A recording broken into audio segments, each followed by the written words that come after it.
All right. Well, let's get the show on the road here. I am waiting on that water. I was very serious about that, by the way. I have it for you right here, sir. All right. Well, good. No. Fill my mug.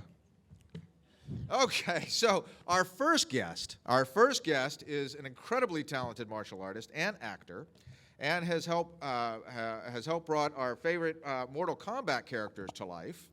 And I also learned that he actually has reached master level. So he is the real life Johnny Cage. Please give it up for Master Daniel Pesina.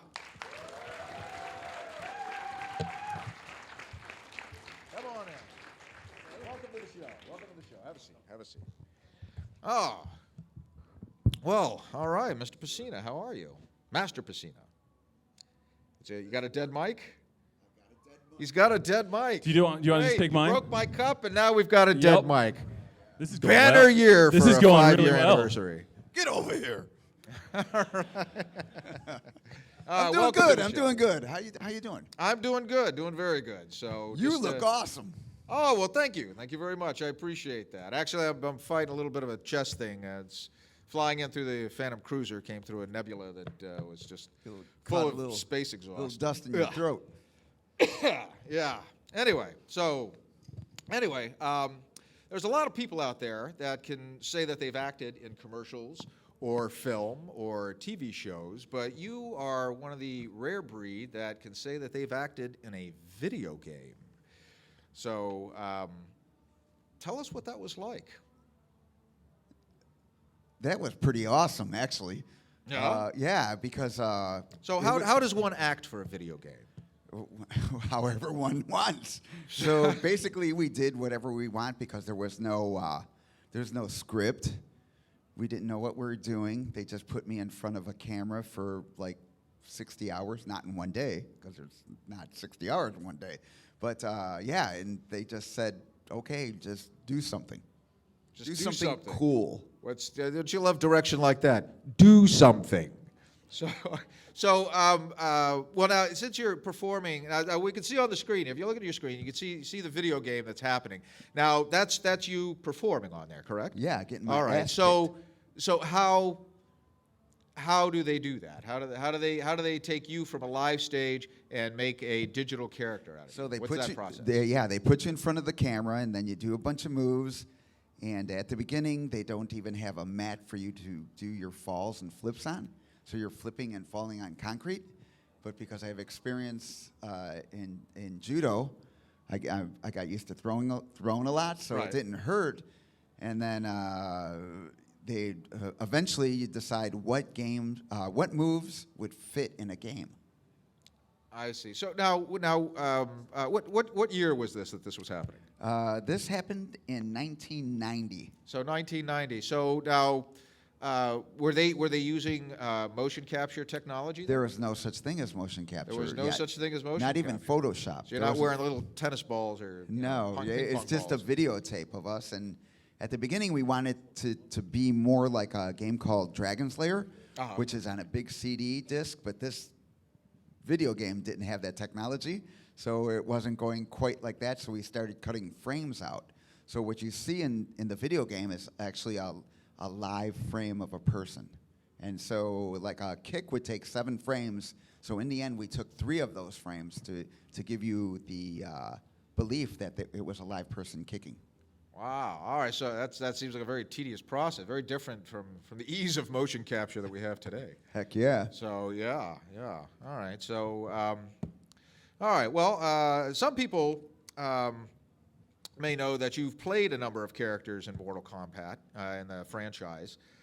For example, you played such characters as Sub-Zero, Scorpion, and Reptile. However, the character you're most known for is Johnny Cage. Yeah. So do you share any personality traits with this Johnny Cage? I share a lot of personality traits with all 3 because, again, there was no script, and it's easier to act like yourself when you're doing something than try to channel something that you're not giving any direction for. So a scorpion, what do you have in common with a scorpion? You beat people up with your ass? Scorpion is the competitiveness and the he's like his at the time, his history wasn't completely known, so he was kind of secretive jerk. So everybody, well, mostly everyone has that side where you can be a little tedious and a little bit of jerkiness. So I just put that into Scorpion. Oh, I see. Okay, so he's not an actual scorpion. He's named Scorpion. No. Named Scorpion. I get it. All right. So very cool. Very cool. So what about Sub-Zero? Tell us about Sub-Zero. Yeah, Sub-Zero is like the counter to Scorpion. He has a little bit more. He's a little more honorable. He is a little more righteous. Plus, he's human. Okay. Well, there we go. All right. So now, people may not realize it, but you have some experience on the big screen as well. So as I understand it, you played one of the foot soldiers in the Teenage Mutant Ninja Turtle film, The Secret of the Ooze. So tell us about that experience. What was that like? Actually, that was pretty awesome. I was attending a big martial art tournament known as Battle of Atlanta. And they would have like 2,000 competitors, international, come in to compete at this tournament.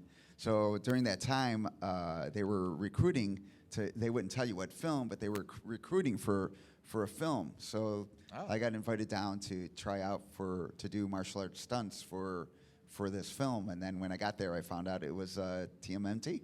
So you were auditioning and didn't even realize it? Yeah, they were pretty secretive. Oh, that's awesome. So what was it like having Shredder as a boss? Oh, yeah. He's tough but fair. Tough but fair. Tough but fair. He treats you really well.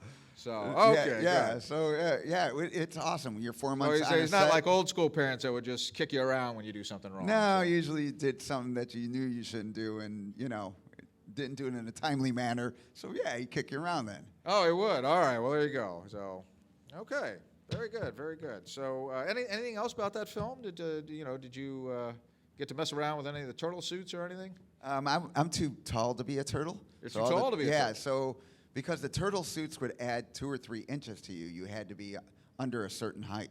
Because otherwise you'd be like a 6-foot turtle, which would be. So you got to be this high to ride the ride. Yeah, exactly. You'd be like a really mutant turtle.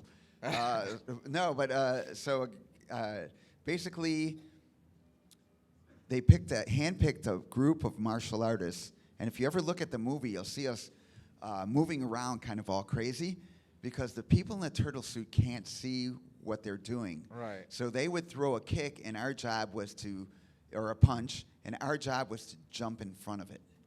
So it was a little bit.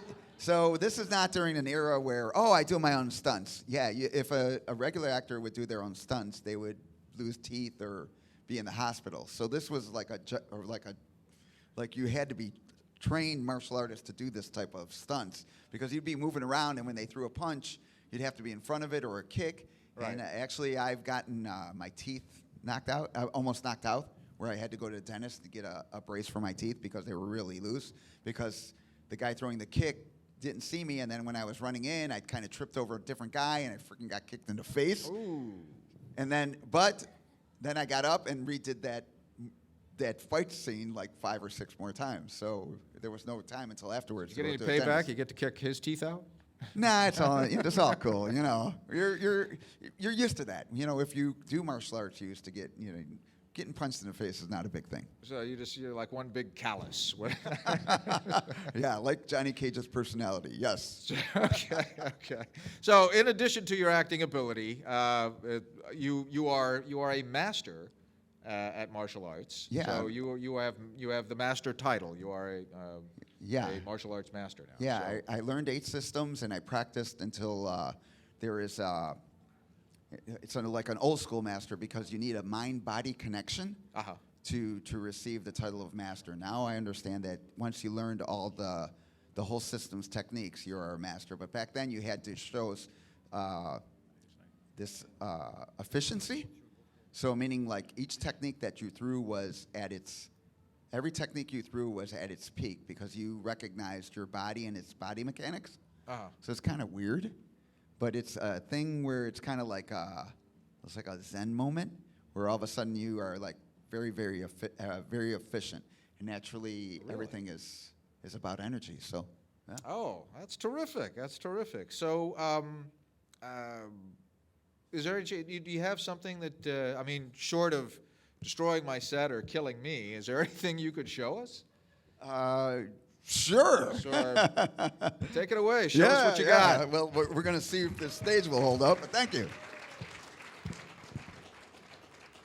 Should anyone in the front row be concerned? Like, is that a splash zone or anything? No, I'll make it quick and just do 2 single techniques. All right. And then make it a little more flashy so people videotaping could understand what's going on.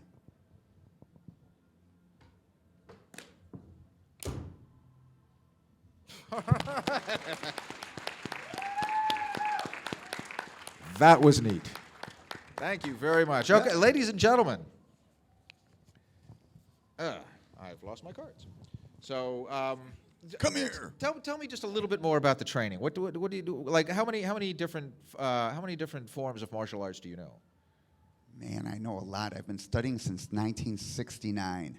So I started training in mainland China in 1986, and they're a little more old school, or like a professional athlete. If you see, I know it's became really popular that people got upset when they found out that professional gymnasts at the Olympic level got beat with sticks, or they got beat up. But that was learning martial arts in China. You get that every day because you make corrections on the techniques much faster if you get hit with a stick. Because you're no longer just going like that. You're really trying to go at it. So the training is much different. Too, they don't really, if they tell you to go punch a tree, you don't really have a choice but to punch the tree.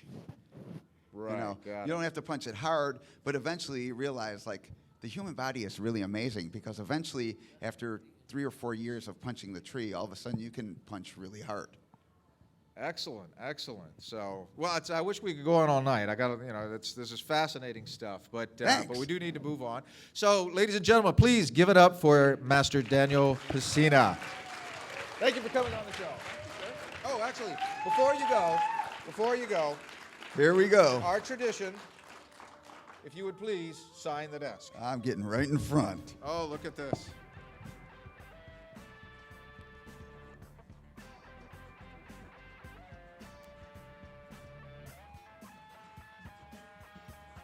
There you go. All right, excellent. Thank you, sir. Excellent. Thank you very much. Thank you for coming. All right. Daniel Pesina, everybody.